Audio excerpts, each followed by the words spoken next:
belum ngasih makan ikan ditunda, belum sortir ikan juga ditunda juga. Ya, so ya jangan harap kalau kalian akan berhasil. Saya akan membahas sebuah planning bisnis. Dan kalian silahkan siapkan telinga, konsentrasi, dan jangan lupa kopi beserta cemilan untuk menemani Anda mendengarkan momen langka ini.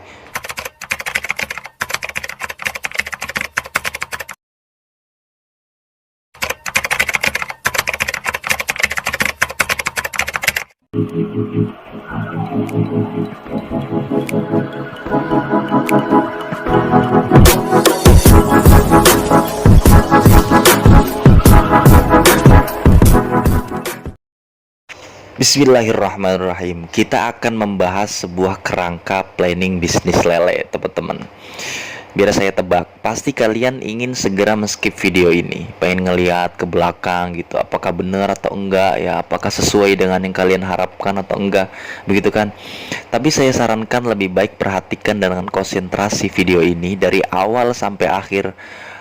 Kalian boleh skip iklan, tapi jangan skip videonya, karena kalian yang akan rugi nantinya. Oke, kita mulai. Yang pertama adalah media atau kita sebut dengan modal, begitu aja. Kenapa yang pertama modal? Ya, karena modal itu diibaratkan seperti sebuah pisau. Jika kita bisa menggunakan pisau itu dengan baik, maka kita bisa membuat ya sebuah menu masakan yang tak ternilai harganya. Tapi jika kita salah, justru pisau bisa melukai bahkan membunuh diri kita sendiri. Begitu juga dengan modal. Modal berupa uang pastinya. Jika kita gunakan dengan plan yang benar, maka hasilnya akan bagus. Tapi jika tidak, justru akan menjadi bumerang buat kita sendiri. Di sini yang pertama, modal akan kita gunakan untuk membeli media kolam. Nah, media kolam yang benar yang bagaimana? Contoh, kolam bulat. Ketika kita membeli kolam bulat, maka biarlah ahlinya yang membuat kolam tersebut. Jangan kita coba-coba sendiri, buat sendiri, pasang sendiri misalkan. Saya jamin hasilnya pasti berantakan. Dan yang kedua adalah bibit dari indukan bersertifikat dan berkualitas.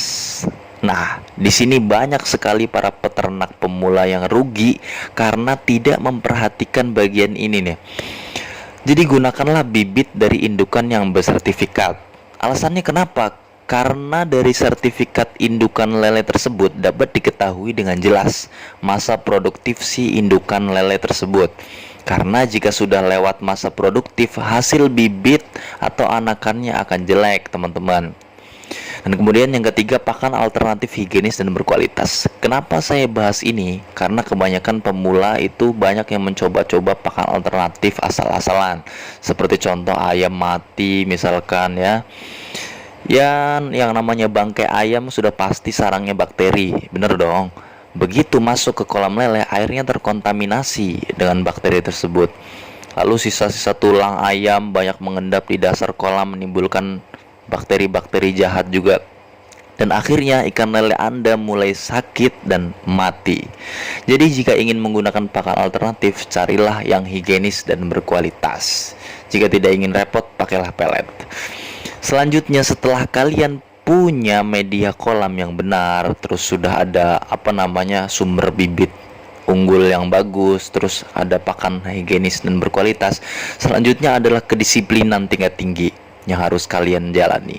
Mulai dari manajemen air, bagaimana pemupukan sebelum tebar, bagaimana treatment setiap hari ganti air, terus trik kucur dan teknik pemupukan kembali setelah kuras. Lalu yang kedua adalah manajemen pakan. Kapan kalian harus ngasih makan dan berapa takarannya. Lalu manajemen sortir. Kapan kalian harus sortir. Sortir itu penyeragaman ukuran lele. Karena lele tumbuhnya tidak sama, jadi mengurangi kanibalisme sesama lele.